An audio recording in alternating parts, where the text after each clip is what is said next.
Bueno, gracias por la invitación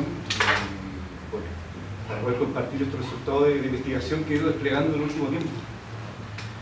Básicamente, lo que traje es una contextualización, ¿no?, territorial, política, económica, productiva, sobre un territorio donde se realizaron inserciones tecnológicas, ¿ya? Entonces, lo que voy a plantear, bueno, es eso, y no sé, si les parece que haga la presentación y al final planteamos las preguntas respecto a estos antecedentes históricos. Entonces, básicamente, cuando yo hablo de inserciones tecnológicas, lo que quiero decir es que hay que diferenciar respecto a lo que es un espacio industrial a un espacio industrializado. Un espacio industrial es básicamente un espacio extractivista que no necesariamente genera desarrollo en el propio territorio en el cual está inserto, ¿ya? Porque esto está relacionado con una serie de relaciones que de pronto son de orden asimétrico, que son anómalas, ¿cierto? Esto genera una serie de elementos que son de pronto discordantes respecto a lo que ocurre en un sector y respecto a lo que ocurre en su entorno, ¿ya? Eso lo voy explicando, ¿no? Entonces, básicamente, voy a hacer una historización y una contextualización del origen de un proyecto hidroeléctrico, de dos cosas que hoy constituyen los patrimonios industriales, la memoria de la minería no metálica. Hola. Entonces, estoy hablando del tranque Santa Fe, ¿ya? Porque el tranque Gloman se explica por el tranque Santa Fe, ¿ya? Un proyecto que surge en un territorio que fue disputado en una guerra minera, ¿ya? Entonces, lo que voy a hacer ahora es básicamente contextualizar lo que es la producción del salitre, ¿ya? Entonces, bueno, este es el perfil topográfico, que básicamente en la zona de la depresión intermedia, donde dice desierto de la Paciencia, y así fue llamado este desierto a fines del siglo XIX, lo encontramos que es una zona que tiene una particularidad, ¿cierto?, y una singularidad mineral, ¿cierto?, tiene una riqueza, y finalmente hace que se desarrolle una serie de tecnologías. Este dibujo de 1908 que explica, por ejemplo, los niveles en los cuales se extrae el salitre. Esta es la superficie, está la chucra, la costra y el caliche. Acá va una especie de un tubo, un tiro, donde se pone la dinamita, y esto tiene que superar lo que se llama, esto tiene que llegar hasta lo que se llama la cova. Entonces el caliche se extrae y esta es la zona rica. Entonces, respecto al origen del salitre, hay varias teorías. La más difundida a fines del siglo XIX fue que el salitre se generó gracias al spray marino, ¿ya? Los vientos fueron trasladando todas las partículas salinas del mar y eso se fue depositando durante miles y miles de años en el desierto. La segunda teoría, que se reprodujo mucho en el siglo XIX, tiene que ver con que hay una densificación de una serie de flujos hídricos que vienen de la precordillera y se instalan en la región intermedia. Pero más allá de las teorías, que ninguna ha sido comprobada tan potentemente, y hay toda una discusión geológica respecto a cómo se forma el salitre. Algunos geólogos dicen que el salitre se sigue reproduciendo día a día. Básicamente este es el esquema, ¿no?, de estas capas que tiene el desierto, y la tercera capa es la que generó el interés y generó, sobre todo, que esta singularidad minera generara una guerra minera, ¿ya? Una guerra minera que hizo que este territorio fuera disputado entre tres países, ¿cierto?, supuestamente, donde hay un interés económico que llevó a estos estados, en una relación subalterna respecto a capital y estado, a que este territorio fuera disputado en una guerra que finalmente hizo que este territorio se transformara en Chile. Una vez que esto se transforma en Chile, ¿no?, el territorio salitrero se organiza en lo que se llaman los cantones. Entonces, en la zona más allá de los cantones están las grandes zonas geográficas. Está la zona de Tarapacá, el Toco, Antofagasta, Aguas Blancas y Taltal. Estas grandes zonas se van dividiendo en lo que son los cantones. Entonces, en la zona de Tarapacá, que es la zona más densa, donde hubo mucho mayor poblamiento y una mayor cantidad de minas no metálicas, se desarrollaron varios cantones: Zapiga, Salto Obispo, Pampa Negra, Dolores, y el que nos interesa es la zona del Toco. Aquí básicamente los capitales fueron ingleses y alemanes en la zona de Altar, y en la zona del cantón del Toco, la zona de Tocopilla, son capitales de tres tipos, ¿no? Son ingleses primero, luego son alemanes y luego son estadounidenses.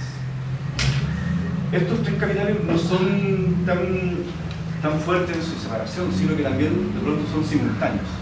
pero van generando cierta hegemonía, ¿no? Respecto a que finalmente son los alemanes los que generan una diferenciación técnica respecto a los que venían haciendo los ingleses.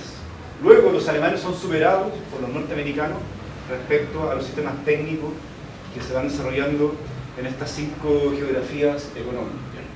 Entonces, la zona de los Cantón básicamente es una mina, un pueblo y un puerto. Ese es el triángulo virtuoso de la sanitaria. Por ejemplo, todo el Cantón Bolivia salía por Mejillones, el Cantón del Toco naturalmente por Tocopilla, los cantones que están en la zona de Tarapacá usaban estos puertos, Pisagua, Junín, Mejillones, del norte, la zona de Cletabuena, Iquique, naturalmente, Chucumata, Patillos y Pabellón de Pica. Entonces, este mapa es muy importante porque así nos ayuda a entender de cómo se constituye una geografía económica que se superpone a una geografía política. Entonces, bueno, naturalmente después de la Guerra del Pacífico viene una nueva regionalización en Chile, con el presidente José Manuel Balmaceda, y básicamente esta geopolítica está orientada por la minería. ¿Ya? Toda la regionalización de Chile siempre ha estado vinculado con los caminos para la minería. Son los caminos que van marcando los mapas y son estos caminos que van generando las fronteras de nuestros territorios. Entonces, el Cantón del Toco tiene esta particularidad. Se va desarrollando después de la Guerra del Pacífico, que fue el Cantón del Toco fue más tardío respecto a lo que pasaba en Iquique y en Antofagasta. Entonces surge un montón de salitreras que están conectadas con Tocopilla a través de un ferrocarril que se construye en 1890. ¿Ya? Este ferrocarril de capital ingleses atraviesa una gran cordillera, llega a la dirección intermedia y se conecta con la estación del Toco, y este Toco después conecta con el ferrocarril longitudinal. Entonces así se articula todo esta zona del desierto con la costa, al mismo tiempo con un ferrocarril que atravesaba gran parte de Chile. Entonces, aquí tenemos otro detalle de lo que es la zona del Toco, ¿cierto?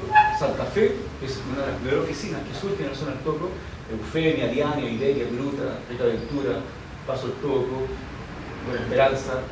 Entonces, esta ruta está marcada por el ferrocarril, y esta fue la frontera económica, práctica, que generó la circulación de las mercancías. ¿Todas las lomas estaban en esa zona? Todas las lomas están en el Cantón del Toco. Entonces, por ejemplo, este mapa de 1909 muestra la represa, ¿no? El tranque Loma, y también aquí está el tranque Santa Fe. El tranque Santa Fe sirvió para energizar la oficina Virginia. Bueno, más adelante voy a echar detalles respecto a esto, ¿no? Pero básicamente para que tengamos el contexto de dónde se sitúa el Loma, dónde se sitúa el capital alemán, dónde se sitúan estos proyectos y este emprendimiento económico después de una guerra. Naturalmente estos empresarios financiaron la guerra porque tenían naturalmente intereses claros. Más allá de entender la guerra como un problema jurídico, de que no se respetó un tratado, eso en realidad es una mentira, derechamente, ¿no? Aquí son los capitales económicos, unas sanitarias que iban a ser rematadas el 14 de febrero de 1879, y finalmente llega el ejército de Chile, se toma un territorio y finalmente se convierte en Chile. Entonces, para comprender lo que es el Loma, hay que entender que surge el proyecto Forge y Martin. Esta es una compañía alemana que llega a la zona del Toco después de la Guerra del Pacífico, particularmente en 1890. Fue en dicho territorio donde ejecutó un proyecto extractivo a través de una innovadora salitera que se llamó Santa Fe, de una antigua salitera que se llamaba Virginia, Pampa Virginia, luego se transforma en la oficina Santa Fe. Entonces fue en aquella oficina que se inaugura en 1893 donde esta compañía alemana inició una serie de iniciaciones tecnológicas, básicamente que vienen a refundar un tipo de producción salitera. La producción salitera se divide en 3 grandes sistemas técnicos. Primero son el sistema de paradas, ¿ya? El sistema Chang y el sistema Guggenheim.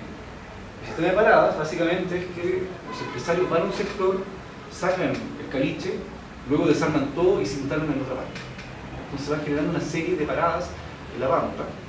Luego con Santiago, con Humberton, se inicia un sistema técnico donde ya se asienta el proceso de lixiviación del caliche, y básicamente este caliche se instala en unos cachuchos, que son unas grandes ollas donde se lixidia este caliche y surge el salitre.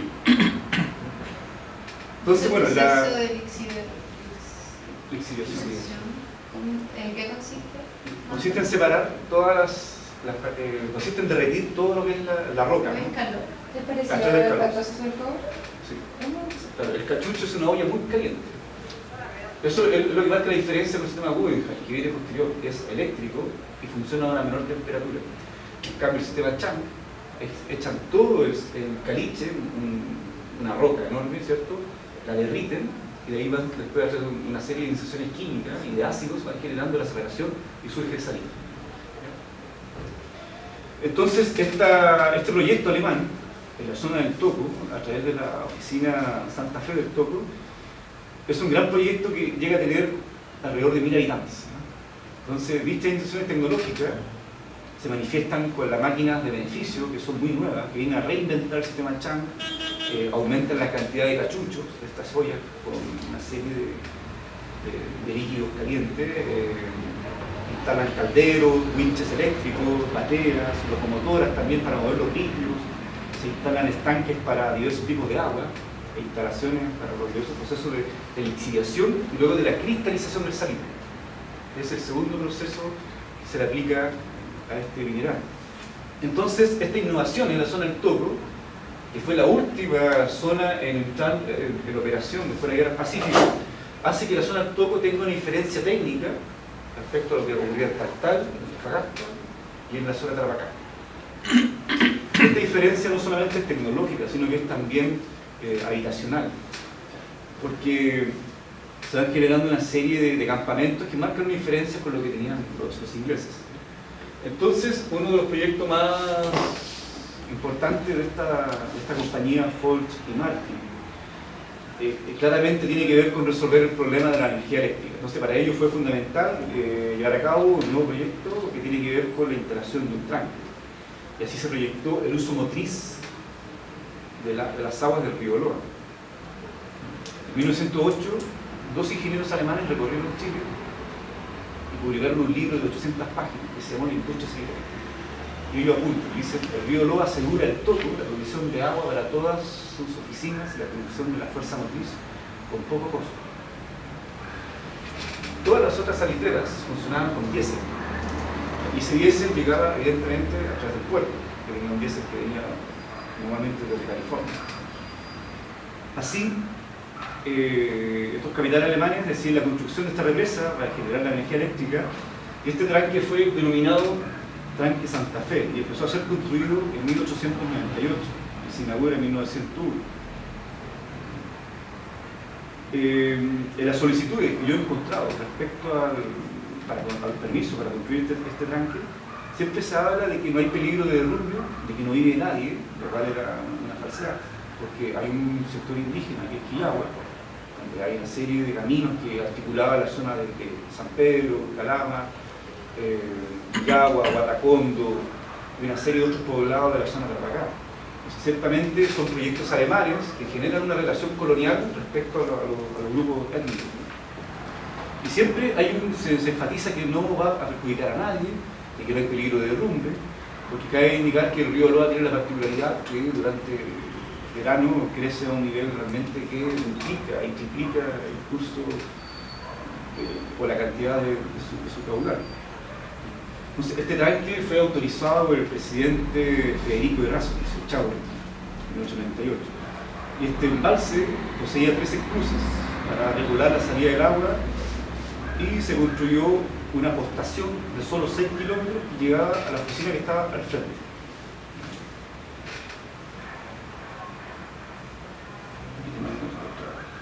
Aquí tenemos, por ejemplo, una locomotora eléctrica que trajeron los alemanes, que también toda una innovación técnica en este desierto. Entonces, esta salitera fue la primera en disponer de un ferrocarril eléctrico para el acarreo de sus materiales. Fue un ferrocarril con 90 carros. Esto significa que la escala de producción de los alemanes superaba a la de los ingleses. Y se instaló un tipo de turbina que se llama la turbina Francis, que tenía 150 revoluciones por minuto. Entonces, dicha turbomáquina, a través de la reacción y el flujo líquido, estaba articulado en generador y esto generaba electricidad a través de una serie de transformadores que iban dirigidos hacia la sanitera.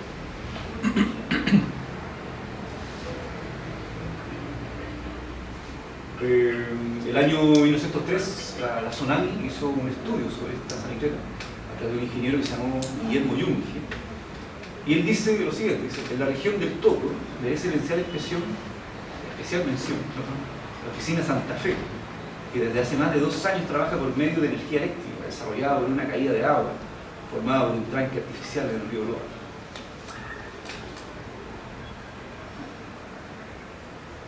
Entonces esta zona empieza a adquirir cierta fama, cierta singularidad técnica, y va haciendo que esta zona sea fruto de estudios y que llegue la Tsunami. La Tsunami eran básicamente ingenieros, lo que ser ingeniero a fines del siglo XIX era muy parecido a ser prácticamente astronauta, porque era gente muy estudiosa, que llegaba a sacar fotografías, que llegaba a adaptar planos, y estas oficinas, por sus particularidades, ciertamente generan una notoriedad. Henry Lohmann, quien era originario de Hamburgo, que siempre se discute si Lohmann era inglés o alemán. En realidad sus padres eran ingleses y él nació en Hamburgo. Entonces él llegó a trabajar en esta sanitera, en Santa Fe del Toco, a través de la compañía Fulci Martin, y trabajó con ellos durante 22 años. En 1890 se independiza y se traslada un poco más al sur, a la zona del Toco. ¿Ya? Y este industrial salitrero, aquí está al centro, Henry Lohmann, está al centro con su personal administrativo de las distintas oficinas que él levantó: Santa Fe, Iberia, Prosperidad, Rica Ventura, Buena Esperanza y Peregrino. Esta foto es de 1912. Este mapa es de 1911, y aquí vemos que están las salitreras del Lohmann: Rica Ventura, Grutas y Buena Esperanza. Entonces, ahí estas salitreras surgen desde 1895. Dicen que la primera fue Rica Ventura, ¿no? Que el Lohmann llegaba al desierto e iniciaba una rica aventura. Luego le empezó a ir bien, surge Prosperidad, finalmente Gruta, y también la empresa que está acá. Esta es la última salitera, que ya es donde ya el Lohmann está consolidado. El Lohmann adquiere unos terrenos que habían sido disputados por el Estado boliviano. ¿Ya? Hay gente que dice, alguna fuente, que esta adquisición de terrenos fue fraudulenta. Entonces, bueno, surge Rica Ventura en 1895, Prosperidad, empresa, todas ellas trabajadas bajo la denominación de compañía sanitera HB Sloman y compañía. Esta zona también fue muy disputada porque eran terrenos particulares, cuando esto era boliviano. Estos particulares discutieron con el Estado boliviano la propiedad de estos terrenos, la ganaron, pero después a través de una serie de fraudes, de palos blancos, de testaferros, finalmente el Lohmann se hace dueño de estos terrenos. Entonces, él va instalando saliteras que son mucho más grandes respecto a las que generaron los alemanes un poco más norte. Aquí tengo una foto de Rica Ventura, ¿cierto? Donde hay también una particularidad, ¿no? Cuando se estaba construyendo esta salitera, los trabajadores se sublevaron y finalmente hubo una respuesta con metralleta. Algunos murieron y finalmente se decidió hacer gran parte de estas instalaciones circundada con piezas metálicas, ¿ya? Para que los obreros no incendiaran esta salitera. O sea, sí hubo una respuesta material y capitalista frente a los distintos problemas que iban surgiendo en la salitera, que básicamente tenían que ver con la precariedad habitacional, con los bajos sueldos, con los abusos, con los maltratos, y así se van generando tensiones y resistencias en un territorio. Entonces, esta construcción de salitreras, según el cronista Isaac Arce, esta fiebre de construcción de oficinas, aparte de los reconocimientos y cateos que se practicaban, hicieron de la Pampa del Toco la zona más fructífera y floreciente en ese entonces. Allí afluyó numerosa población. Este dato igual es interesante porque estas salitreras alemanas son más grandes en población respecto a la zona de aquí.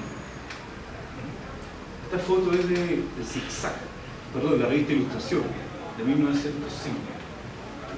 Entonces, la zona adquiere cierta fama, su ferrocarril, ¿cierto?, donde el Lohmann sacaba su producción, la singularidad de las piedras. Entonces, todo esto llama la atención para una mirada externa, ¿no? De cómo puede vivir gente en un desierto tan agreste, tan potente. Sin embargo, esta fama también es contrastada por otros dichos, ¿no? Siempre Loman gozó, ¿cierto?, de una popularidad en los medios de comunicación, de que era muy bacán, ¿cierto?, que él construía oficinas metálicas, que todo estaba bien, pero Luis Emilio Recabar, uno de los principales sindicalistas, le hace una crítica potente, ¿no?, de que hay malos tratos, de que las fichas en realidad eran bastante precarias, de que hay una serie de bajos sueldos, ¿no?, que hay un odio a los pobres, que se complace, ¿cierto?, en aumentar sus miserias y todo lo demás. Entonces, esta crítica que difunde Luis Emilio Recabar contra Loman también va adquiriendo un eco y la extensión de la rampa también se va multiplicando. Esta foto es de 1905, es cuando se inicia la construcción del Tanque Loman y empieza en realidad a generar estos picapedreros, empieza a generar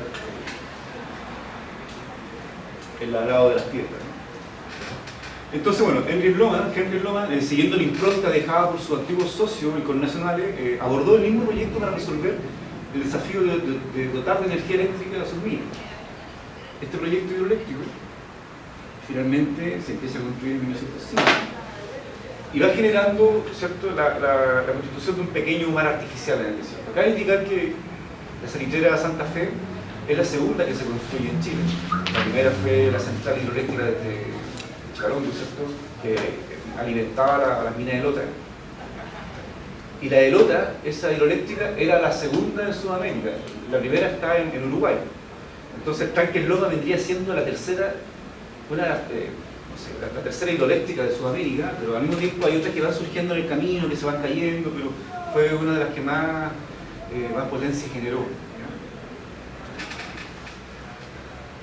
Bueno, ante la jurisdicción del puerto de Copillo sobre este territorio, el año 1903 fue cuando se empiezan a realizar las gestiones ante los notarios para la construcción de este tanque, se presentan algunos planos, el Ministerio de Industria y Obras Públicas autoriza en 1904 la construcción de este tanque, en 1905 se inicia la construcción. Esta construcción del Gran Murallón, para contener las aguas y así generar el flujo para mover estas turbinas. Este proceso dura 6 años y se estima que trabajaron 200 obreros. Entonces, el inicio de esta construcción genera tal difusión por efecto de ser, comillas, una grandiosa obra que es en su clase la más importante construida en el país. Obra que ha dado a Tocopilla gran vitalidad, es lo que dice la revista Zigzag. Al punto que otro alemán que estaba ordenando el ejército de Chile, Emilio Körner, visita en la zona del Coco y habla de esta magnífica construcción que llevan a cabo sus colegas. Así, este detalle no es menor, ¿no?, porque la protección del ejército ante cualquier revuelta social queda establecida. Y esto se difunde en la revista más famosa de Chile, Zigzag, la revista de Ilustración. Entonces, el mensaje que se empieza a dar es que economía, minería y Fuerza Armada van de la mano. ¿Ya? Esta foto es muy elocuente, ¿no? El general Körner, ¿cierto?, quien llega a modernizar el ejército de Chile, visita este territorio, le da un espaldarazo, como se le puede decir ahora, y es una gráfica que recorre el país. Acá hay otro mensaje, ¿cierto?, de la revista Zigzag 1909, aunque la revista se equivoca, tiene el nombre de Loman. Entonces, ahí está este mensaje, ¿no? La salitrera y abajo los policías, ¿no? Respecto a este matrimonio, ¿no?, entre capitalistas mineros y estos señores que están entrenando en el puerto y que pueden subir en cualquier momento en un ferrocarril para atenuar cualquier conflicto. Entonces, esta foto quizás puede ser interpretada como un cierto tipo de amenaza frente a obreros que están conteniendo una serie de conflictos sociales. Bueno, más allá de eso, desde el mismo tranque se proyecta una cañería que tiene 35 kilómetros para suministrar agua también a los campamentos e instalaciones extractivas. Otomate fue el gestor de esta hazaña, al mismo tiempo uno de los administradores, y finalmente todos los que están trabajando en la gestión de esto son todos alemanes.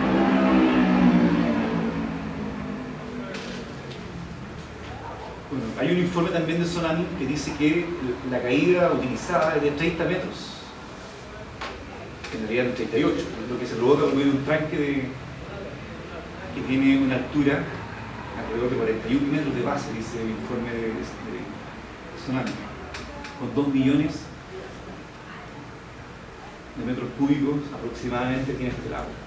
Entonces, de este modo comienza a forjarse un gran lago artificial que tiene millones de metros cúbicos, que constituye realmente una refrescante ironía lacustre artificial entre el arco y desierto, ¿no?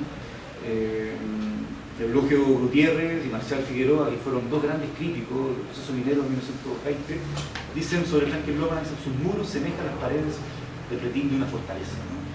Entonces, evidentemente hay un tema de volumen que empieza a dar noticias. El tanque Loman subdobla en volumen al tanque Santa Fe. El tanque Santa Fe son apenas 15 metros. Loman lo duplica.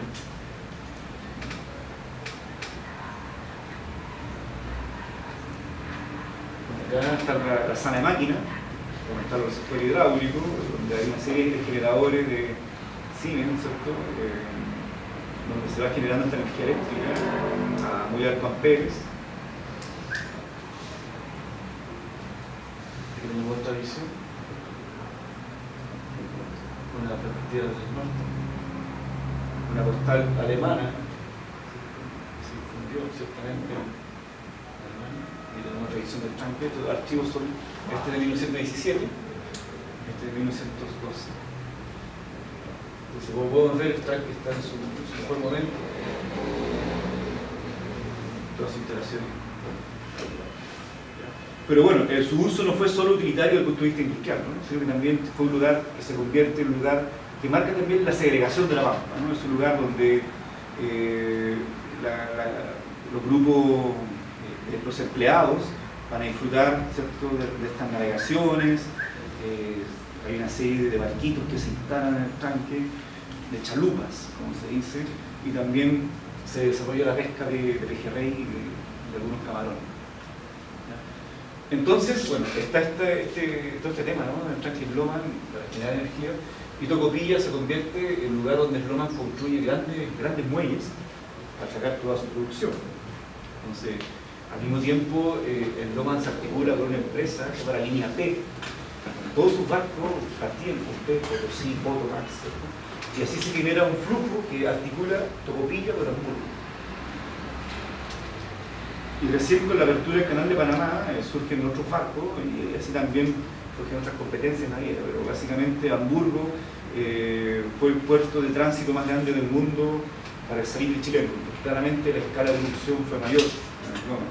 Y ciertamente, bueno, estos barcos también se iban accidentando en el camino y poco a poco los muelles fueron recibiendo otro tipo de barcos, son los vapores. El Loman vivió en esta casa en Tocopilla. Aquí está unos galpón y esta fue la casa del Loman. Esto fue desarmado por Sotinich en 1990. Eso es la Villa Prat, ¿no? Ciertamente, claro. Y Sotinich vendió todo esto, lo desarmó y lo vendió por madera, con fino recoge. Pero la Villa Prat está acá. Aquí tenemos otra perspectiva, ¿cierto? Aquí está el muelle, que mostré recién, la casa del Loman y las diversas instalaciones donde el Loman, ¿cierto?, se instalaba, dicen, en esa terraza, y desde ahí tenía una panorámica completa del territorio. Entonces, bueno, acá también hay un pasaje que tiene que ver con que los empresarios Folch y Martin también y el Loman obtuvieron muchos privilegios para poder ser lo que en realidad fueron, ¿no?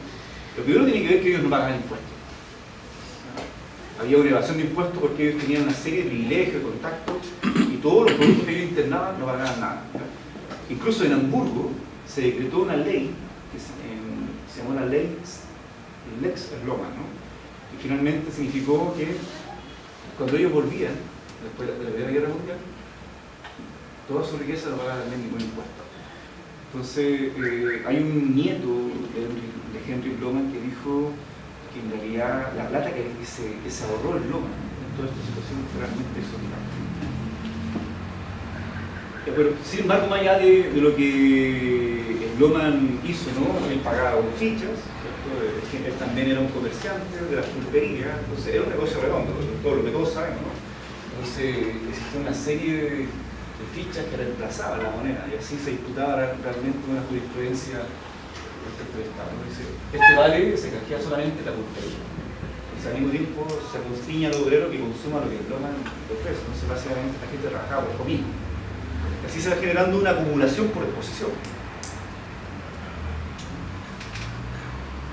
Bueno, más allá del tanque Sloman, también este minero va generando una impronta que es simultánea.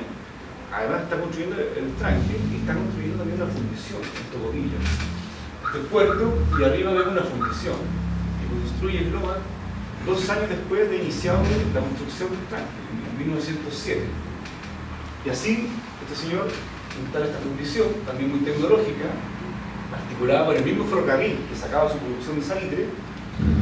Instala una serie de inserciones, ¿cierto? Hay un andarivel también de tecnología alemana, hay también una sala de máquinas donde se genera la electricidad a través de diésel que llega al ferrocarril. Y aquí tenemos casi la misma estética respecto a tanque Sloman, ¿no? Que tiene un símil en Tocopilla. Entonces, también este señor desarrolla en este puerto un gran negocio.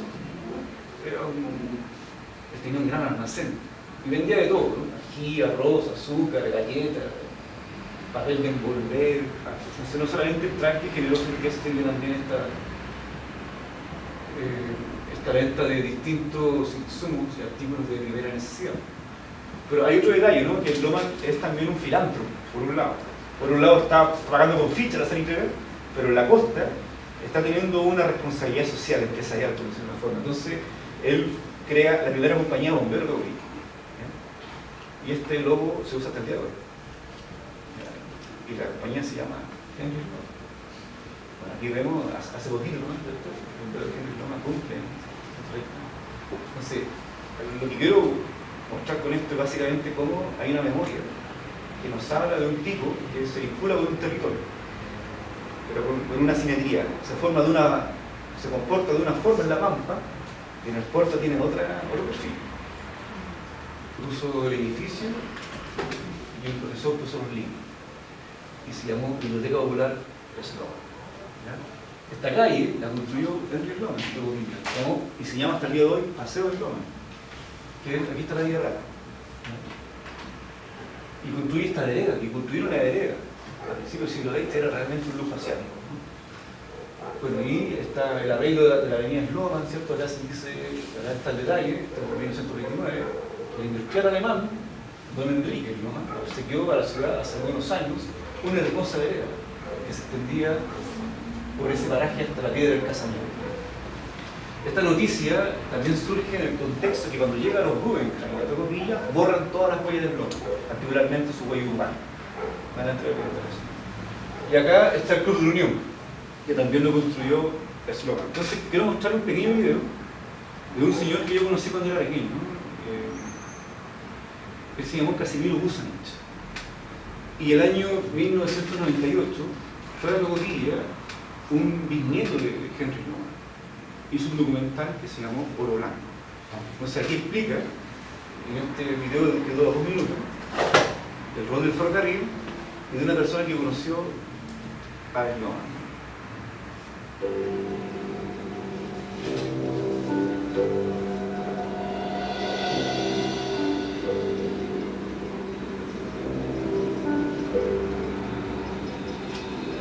La línea ferroviaria que conduce a la costa la construyó el inglés Eduardo Squire, después que la provincia boliviana de Antofagasta cayó en manos de Chile durante la llamada Guerra del Pacífico.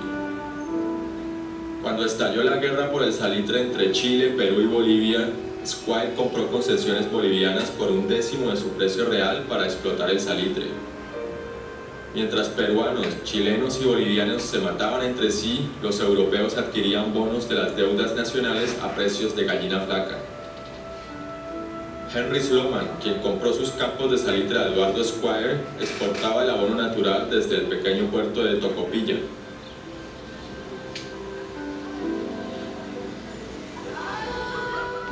Durante un recorrido por el poblado encuentro a un anciano que despierta mi curiosidad.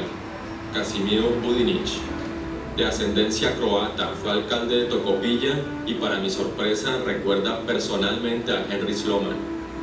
Casimiro me invitó a su casa. Y ¿Y cuál fue su relación con el señor Henry Sloman? ¿Con qué? Con Henry Sloman.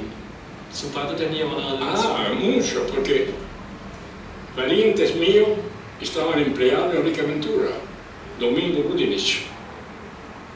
Había muchas conexiones, y como nosotros éramos mayoritarios en material de construcción, así que eran socios. La industria salitrera era base de los Sloman. Entonces los tocopillanos le decían a don Enrique que sería bueno tener un club para juntarse las noches aquí y allá, y que están vendiendo un terreno que usted lo conoció. Entonces, ¿y qué dicen ustedes?, le decía don Enrique. Vale 30.000 pesos el terreno.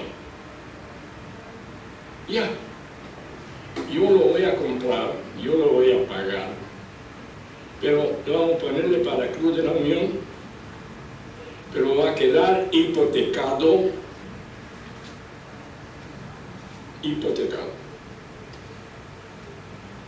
Como esa vez la hipoteca no tenía ningún impuesto ni nada. ¿Y por qué lo dejó hipotecado? Para asegurar que los nuevos socios del Club de la Unión no lo vendan. ¿Entienden? Asegurarse que esto sea para la institución, no para particulares. Don Casimiro, cuéntame un poco sobre los muelles aquí en el puerto. Bien, el chico aquí que ya no es de compañía minera de Tocopilla. El que sigue, que es este, fiscal, de Fisco. La otra, ahora es de Soquevicia, pero era de compañía inglesa. Y a continuación, de Sloman.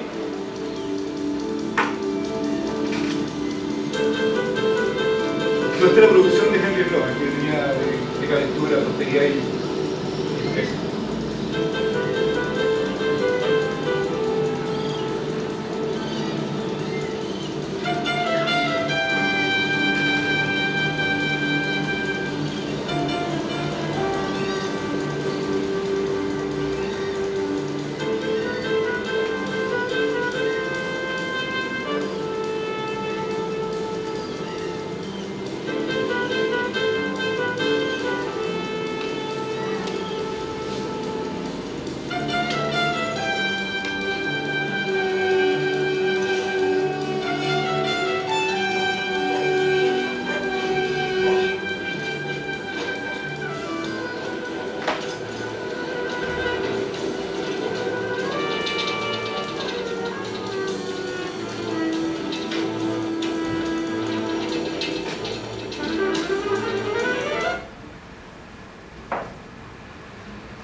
Ok, bueno, ahí terminando.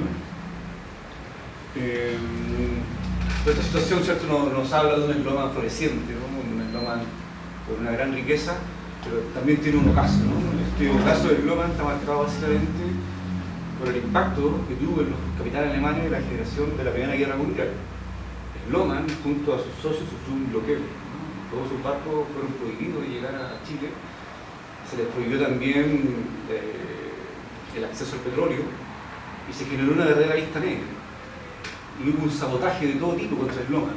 Se le prohibió que comprara los sacos para envolver su salitre, pero sobre todo el no permitirle sacar su carga fue fatal. Entonces, simultáneamente, en la década del 20 se inicia un descenso de esta salitera, de la zona del Toco, por diversos factores, ¿no? Porque Europa está destruida, pierde su poder comprador, todo lo que es la producción de nitrato sintético en Europa va matando la industria chilena, y ciertamente las plantas de nitrógeno, ¿no?, que surgen en los Estados Unidos y también en Europa suman más de 70. Entonces, ciertamente esto fue un golpe de gracia que finalmente, con la crisis del 29, que repercute en el desierto en el año 31 y 32, hace que estos mismos muelles por los cuales Sloman sacaba su producción, estos muelles finalmente devienen el muelle pasajero, porque es por acá donde la gente se devuelve al sur. ya todos estos enganchados que trajo el Loma, finalmente se empiezan a devolver y se empieza a generar una serie de dramas en estos puertos, porque también, simultáneamente, a este ocaso, está la arremetida de los capitales norteamericanos, la familia Guggenheim, quienes ya tenían una presencia en Chuquicamata, con la construcción de la mina de cobre más grande del mundo, con la termoeléctrica también una más potente del orbe, que se instala en Tocopilla, y al mismo tiempo estos norteamericanos instalan dos saliteras que María Elena y Pedro Valdivia, producían juntas más de lo que producían 100 saliteras del sistema Chang. Entonces la escala de producción que es electromecánica, gracias a toda la electricidad que viene de Tocopilla, finalmente hace que estos capitales alemanes no puedan competir, porque el salitre de los norteamericanos es de mejor calidad. El salitre que producía Sloman y todos sus socios era un salitre cristalizado, que finalmente cuando llegaba al puerto el saco se ensanchaba porque le ingresaba humedad. Entonces el saco pesaba 80 kilos, en Tocopilla el saco llegaba pesando 120 kilos de Hamburgo, porque en el trayecto la humedad evidentemente endurecía y también aumentaba su peso. Entonces el salitre de los Guggenheim es un salitre que es una perla esférica, con calidad química, donde no le ingresa humedad. Entonces esto fue el golpe de gracia para todos estos capitales alemanes. Finalmente Loman se devuelve a Hamburgo y en esa circunstancia construye su apoteósico edificio, ¿no? Que manifiesta toda la acumulación que generó en el desierto de Atacama, ¿no? La famosa Chile House, que le empieza a construir en plena crisis económica. Mientras se desarmaban sus saliteras, estaba construyendo un gran inmueble en 1922. Bueno, como sabemos, este monumento fue declarado histórico en 1983 y en 2015 fue declarado Patrimonio de la Humanidad por la UNESCO. Entonces, un edificio realmente fastuoso, bastante muy grande, ¿no? ¿Cierto? Entonces, pagar con ficha, ¿cierto? Generar una acumulación, trae costos beneficios, ¿no? Entonces podemos interpretar este proceso como que hay una zona de sacrificio, ¿no? Alguien paga los costos, ¿no? Pero la zona de beneficio, ciertamente, los beneficios de toda esta acumulación no se manifiestan en el propio territorio en el cual se producen estas mercancías, ¿no? Finalmente, la salitera de los terrenos de Sloman se va traspasando a distintos dueños, se empieza a haber una especulación de esos terrenos, y finalmente el tranque Sloman también empieza a tener cierta decadencia, ¿no? Cuando cierra Prosperidad en el año 56, deja de tener su función hidroeléctrica, y así el tranque inicia una segunda vida, ¿no? Que es regular las aguas que están destinadas al pueblo de Quillagua, ¿no? Entonces, al mismo tiempo, este contexto de aridez y de escasez simultánea, que tiene que ver con el aumento de la minería, las aguas del río Loa son el mejor archivo y testigo respecto a cómo ha ido aumentando la succión de agua en la precordillera y cómo el río Loa atestigua también una baja en su caudal. Así fue que el tranque Sloman deviene en una tercera vida, ¿no? Se convierte en un archivo químico de la polución. Este mapa es muy ilustrativo porque, como era de esperar, ¿cierto? Las represas fueron colmatándose de sedimentos, de una serie de sedimentos fluviales, que también fueron los depositarios de la densa contaminación que generaron las mineras, ¿no? Particularmente en el año 97, cuando el río Loa fue gravemente contaminado con xantado y distintos detergentes que usaban con él, y también la contaminación que paulatinamente y estructuralmente genera Soquimich. Entonces, la zona más afectada fue la zona de Quillagua, donde la gente que sacaba camarones, los agricultores van perdiendo toda fuente de subsistencia, y los campos cultivos prácticamente fueron calcinados por estos contaminantes, estos detergentes. Todo esto lo fue acumulando el tranque Sloman. Entonces, si miramos este mapa, ¿cierto? Un estudio hidrológico se dio cuenta que la zona que va de Chacance hasta Sloman es la zona más contaminada, es una zona de descomposición, donde el agua es mucho más turbia, porque ciertamente el agua pierde su velocidad porque se va acumulando en un lago, y finalmente ahí es donde se acumulan gran parte de estos sedimentos. El tranque Sloman, si bien tiene un muro que es de 38 metros, pero no tiene más de 5 o 4 metros, porque todo lo demás está lleno de sedimentos. Entonces, bueno, toda esta intoxicación ambiental va generando naturalmente la muerte de los animales y el fin del poblado de Quillagua, básicamente el despoblamiento. Aquí tenemos, por ejemplo, de cómo Quillagua tenía un devenir, ¿cierto?, vinculado con la centinela, pero a contar del año 97, el año 75, bueno, hay una decadencia porque se construye una carretera por fuera de Quillagua, pero a contar del año 97 se inició una genealogía de la muerte del ocaso agrícola que tiene que ver con que como el Tranque Loma, si bien sirvió para regular las aguas, finalmente fue donde se concentró la contaminación y todas estas aguas fueron llevando Quillagua y fueron generando estragos, ¿no?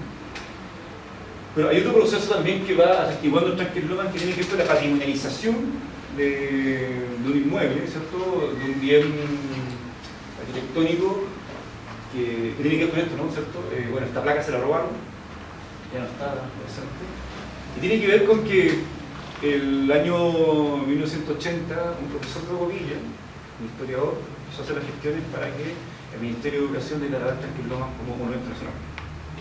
Básicamente este decreto dice que el Tranque Loma es un valioso exponente de la ingeniería que testimonia una expresión destacada del esfuerzo que realizaron impulsores de la industria sanitera. Ciertamente la patrimonialización de estos lugares tiene que ver también con un juego peligroso y tiene que ver con la dulcificación del pasado de pronto, ¿no?, con mencionar un aspecto técnico, pero obviando una memoria social y de pronto económica, laboral y también respecto a todo su impacto antropológico en una zona indígena, ¿no?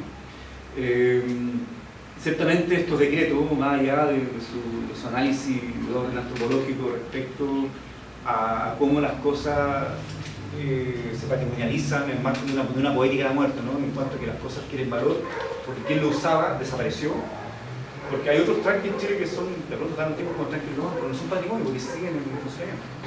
Pero como aquí falleció quien lo usaba, y esta poética de la ausencia finalmente hace que se patrimonialice lo que está por extinguirse, lo que está desapareciendo. Entonces, estos decretos finalmente es una mera denominación, porque finalmente el tranque se fue desmantelando poco a poco y no tiene ninguna resguardo. Finalmente se decretó solamente la represa. Después se amplió este decreto en el año 91 y se consideraron las zonas adyacentes, ¿no?, la instalación que tiene que ver con la casa de la administración, la sala de máquinas, pero finalmente todo lo que es Pino Oregón ha sido saqueado, ¿no? ¿Qué año fue eso, perdón? El 91 se amplió. 91. Ya.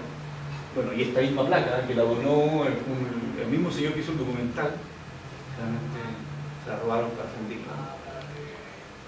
Pero también esta patrimonialización tiene que ver con que las cosas adquieren cierto fetiche, ¿no? Que hay un aura, ¿cierto?, que tiene el tranque, que tiene que ver con que ahí se acumula el paso del tiempo, ¿no? Se acumula una apuesta económica y se acumula en realidad esta aura, ¿no?, que también tiene que ver con el animismo, ¿no?, porque el único muerto que hubo cuando se construyó el tranque fue un joven llamado Francisco. Bueno, y viene toda esta historia paranormal del tranque, ¿no? Entonces su tumba se deposita en una serie de monedas. Hay monedas muy antiguas y finalmente es un señor que supuestamente cuida el tranque, aunque está situado muy lejos, ¿no? Está enterrado en el cementerio de Santa Fe y San Andrés. Entonces, claro, hay toda una mitología respecto a gente que escucha cosas en el tranque, que hay un fantasma que supuestamente está apoyando, porque la destrucción y la borradura en potencia que tiene este lugar es realmente imparable, ¿no? Porque todas sus piezas metálicas, las vigas de madera, se comercian ilegalmente en este mercado negro, ¿cómo se llama? Entonces, esta situación ha llevado a que se vaya ejerciendo una verdadera borradura en un verdadero hito técnico que realmente marcó una diferencia y una vanguardia, ¿cierto? Bueno, y este es el otro tramo del tranque, ¿no? Como ya sabemos, ¿cierto? Estos terrenos fueron cambiando de dueño y finalmente siempre están pedidos de remate, ¿no? Su dueño se llama Isidoro Andía Luza, un señor que dejó una gran cantidad de deuda y finalmente el síndico de quiebra mandó a remate esto por 200 millones de pesos. El extractivismo, hay una organización, ¿cierto?, que todo lo que sucede no se decide en Chile, ¿no? Se decide en este caso desde Hamburgo, o se decide en algún otro centro administrativo, ¿no?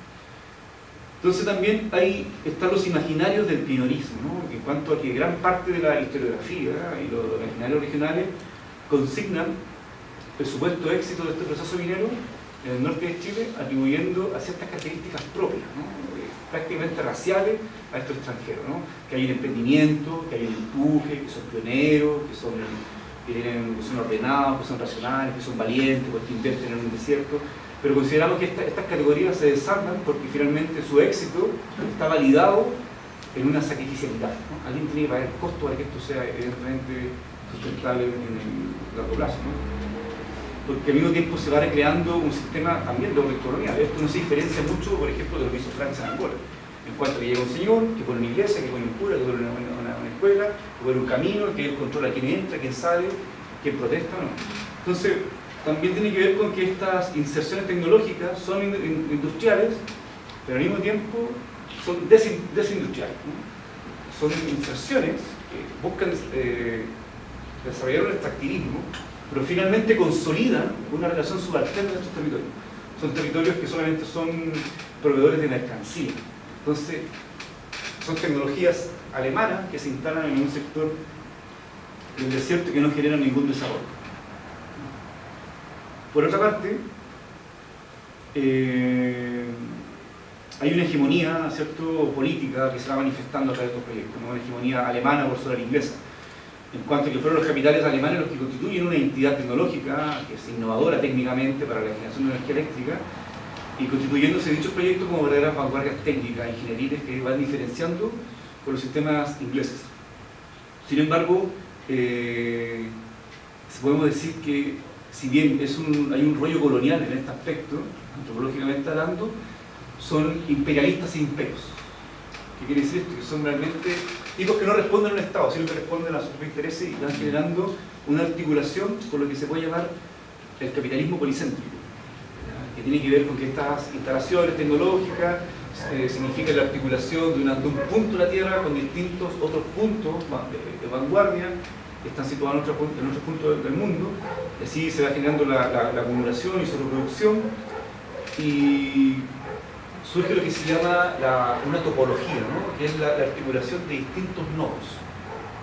Siempre se entendió la economía del salitre como estos centros y periferias, pero finalmente lo que ocurre es un capitalismo policéntrico, que es la unión de distintos puntos industrializados, pero con entornos pobres, con grupos étnicos también que pagan los costos.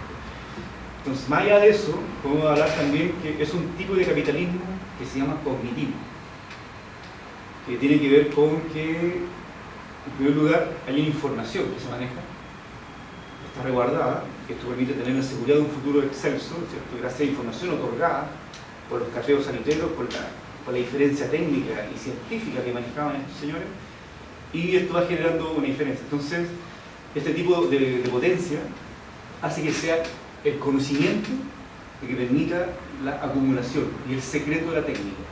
No cualquiera podía hacer un tanque, no cualquiera tenía la tecnología y la experticia para desarrollar un tanque. Entonces este tanque se explica por un tipo de conocimiento exclusivo, ¿cierto? Está resguardado por varias patentes también, y es lo que también podemos llamar la destrucción creativa, ¿no? En el sentido que el factor de crecimiento y la economía del capital siempre será la innovación. Esta innovación genera una ruptura. Esa ruptura evidentemente genera lo que otro filósofo austriaco llamó este rollo, ¿no?, la destrucción creativa. Entonces así podemos afirmar que la generación de electricidad a través de la energía potencial del agua Río significó un desequilibrio con la tradición del salitre, y surge una innovación que lleva a los capitales alemanes a amplificar sus prestigios mineros. Eso. Muchas gracias. Muchas gracias.